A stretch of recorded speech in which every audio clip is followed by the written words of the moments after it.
Hi guys, welcome to my channel. This is Marcela Manintin. Ngayon ay ating pag-uusapan ang 6 na effective step para maka-move on.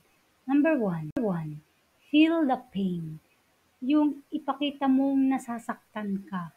Umiyak ka, magdabog ka, whatever. Pero wag ka lang naman magkikitil ng buhay. Basta ano lang, ipakita mo lang kasi pag itinago mo yun, made-depress ka sobra, may stress ka, kaya ilabas mo yung may galit ka, may nasasaktan ka, ilabas mo lang.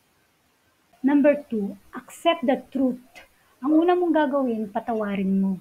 Kasi kung hindi mo pinatawad yung tao, hindi mo mai-accept ang katotohanan. At habang buhay mo ng dala-dala, hindi naman ibig sabihin, kalimutan mo yung ginawang masama sa'yo, kundi patawarin mo lang siya para ma-accept mo sa iyong sarili na niloloko ka lang niya. Number 3, cut the communication.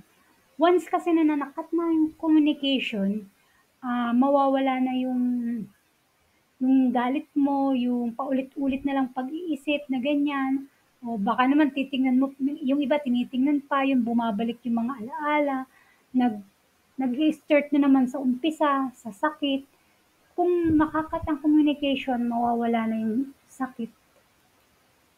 Focus on the positive thought. Yung sumama ka sa mga taong positibo ang kanilang pag-iisip.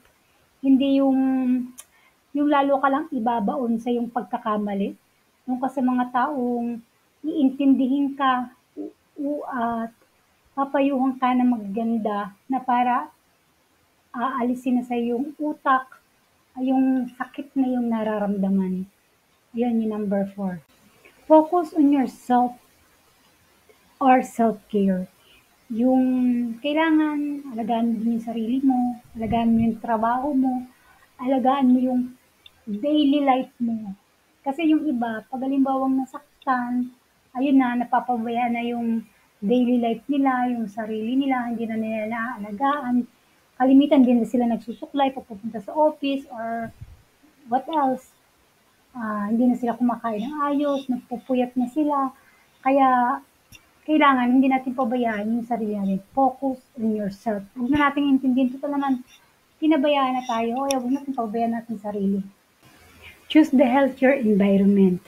Ay yung sasama ka sa mga taong ako ba'y tutulungan mag-move on o hihilahin akong pababa para lalo akong masaktan, or kailangan choose the healthier environment.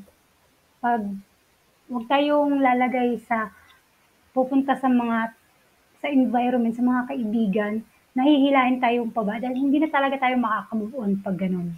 Thank you for watching.